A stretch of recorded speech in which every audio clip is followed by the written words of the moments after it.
This is Think Out Loud on OPB. I'm Dave Miller, coming to you from the Gert Boyle studio.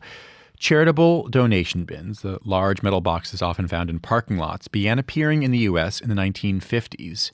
By 1960, Portland alone had more than 70 of these bins and amassed tens of thousands of bags of donated goods every year.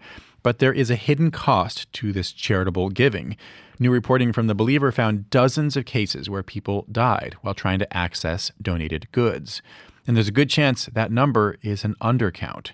Paul Collins is an English professor at Portland State University. His new article is called The Death of a Superman. He joins us now. It's great to have you back on the show. Oh, thanks for having me here.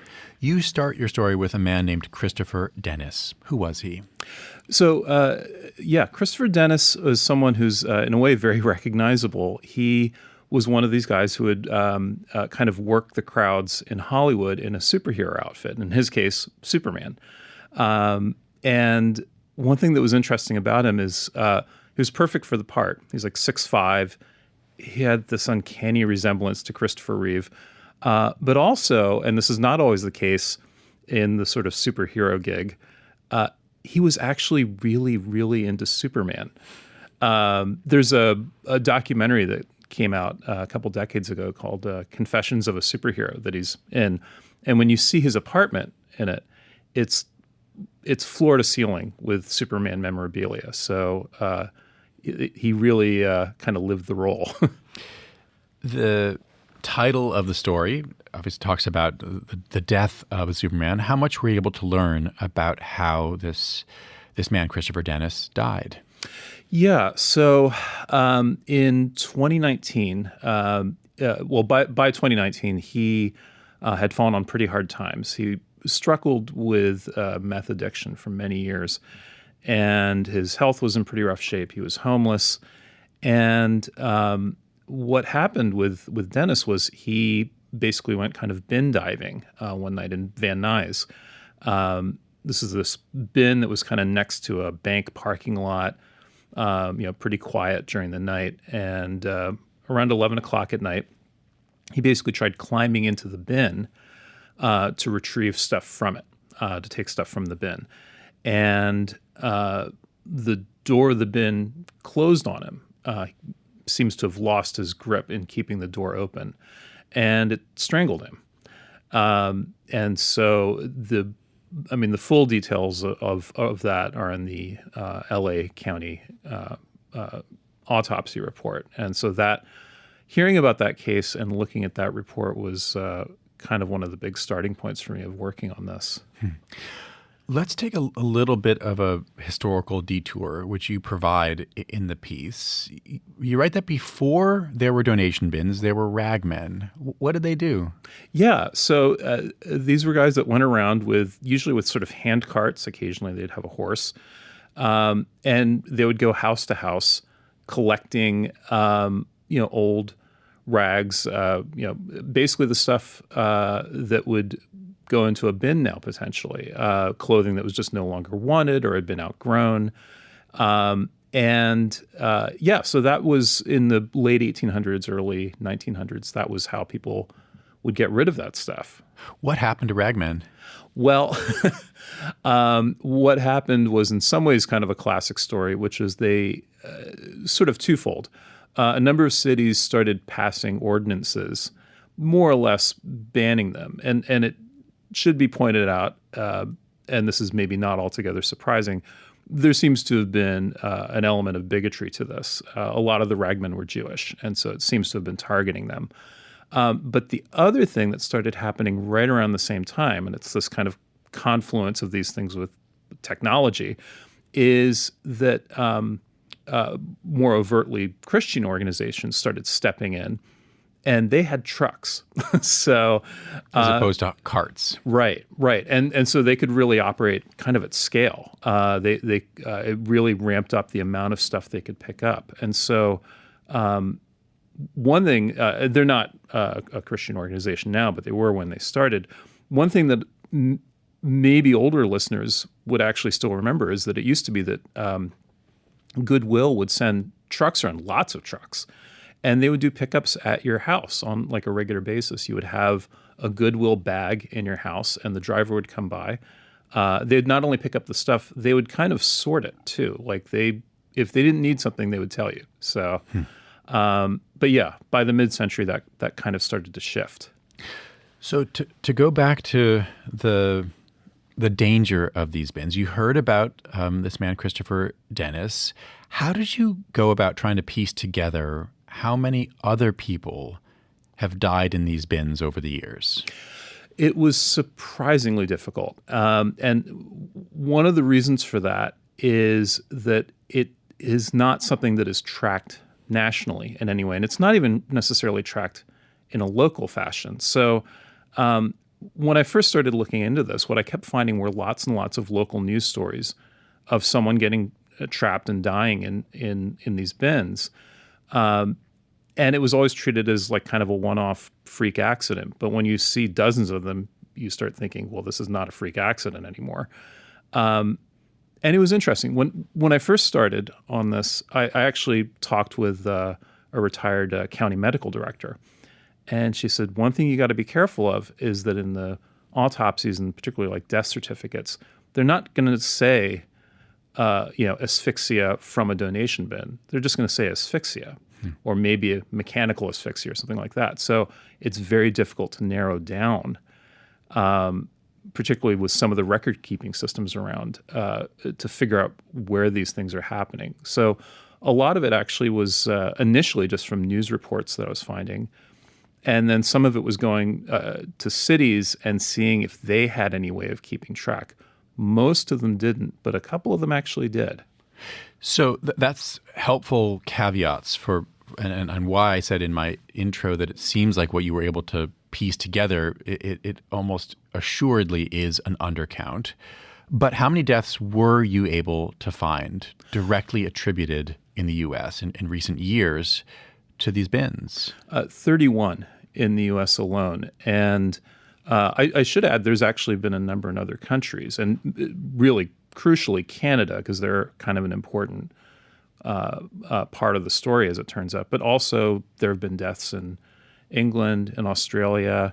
I mean, then that was just me looking at English language media. I also actually found accounts of this happening in Iceland and Italy. But yeah, in the U.S. alone, it was 31. And yeah, it's almost certainly more, because when I went to, for instance, Los Angeles and San Diego both did have the ability to search through their records to specifically look for donation bins. It comes down to like the software they're using and whether it has a search field for stuff like that. And when I asked for their records on this, they not only found cases that I knew they would find because they'd been reported, they found more cases where there had been no reporting on it. So to me, that indicated that there's more out there that we don't even know about. What makes these bins so deadly? Well, basically what happened was, starting a few decades ago,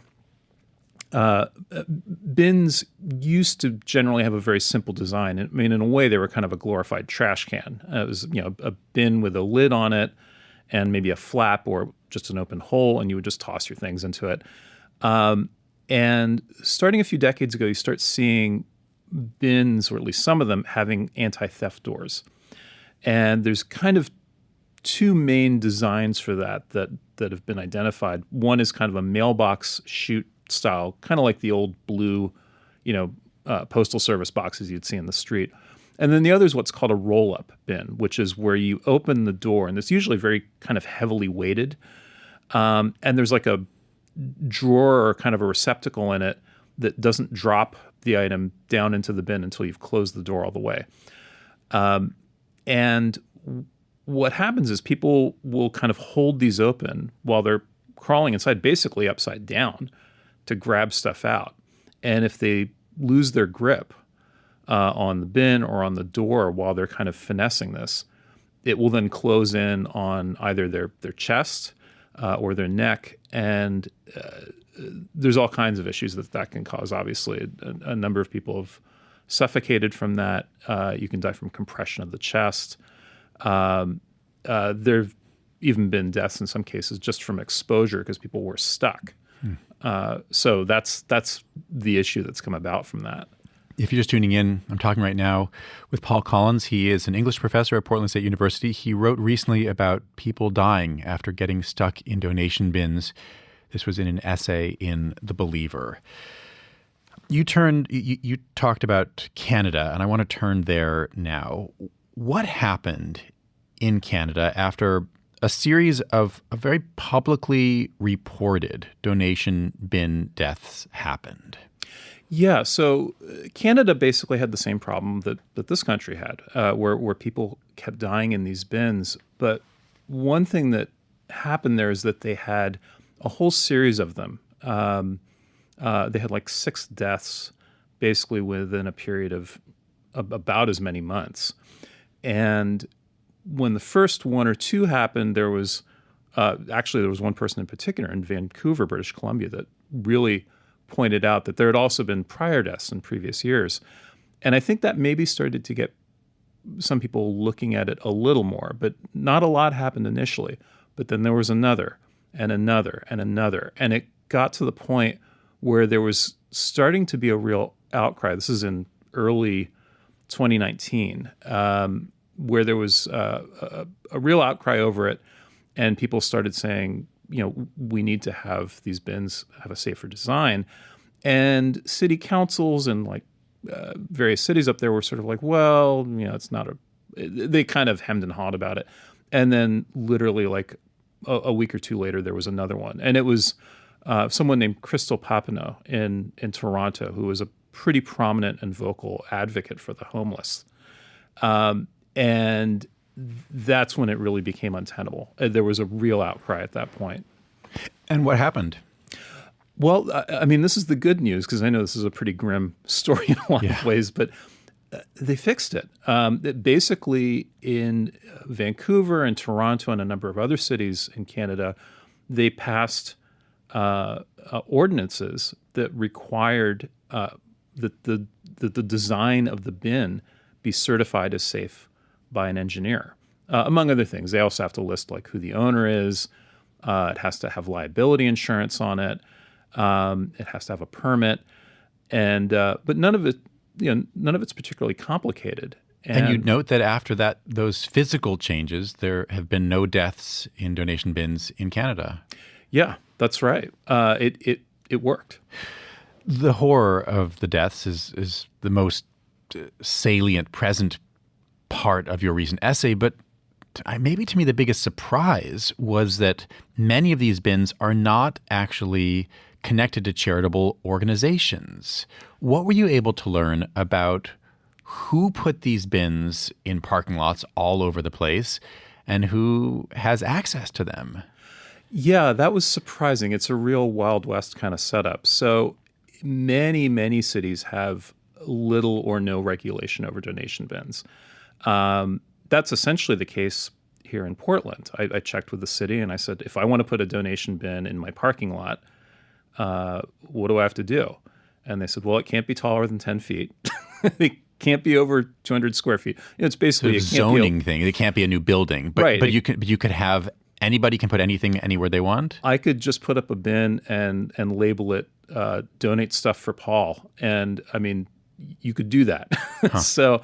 Yeah, there's donate stuff for people in need. Yes, I mean preferably, but you could write that, but you don't actually have to do that. That's right. Yeah,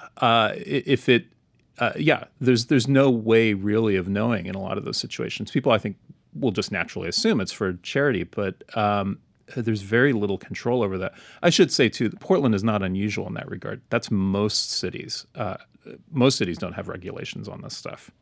So then, who would even be on the hook for making these changes if these changes, the physical changes to make them safer, were even required?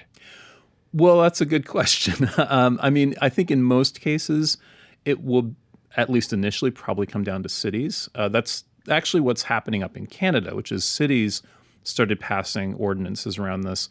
I think now in Alberta, for instance, they're looking at doing a province-wide law, and I think there's movement towards maybe something national happening there. My guess is that might be the pattern that maybe hopefully would emerge in this country too. Paul, thanks very much. Oh, thank you. Paul Collins is a professor of English at Portland State University. His recent piece in The Believer is about people dying after getting stuck in donation bins.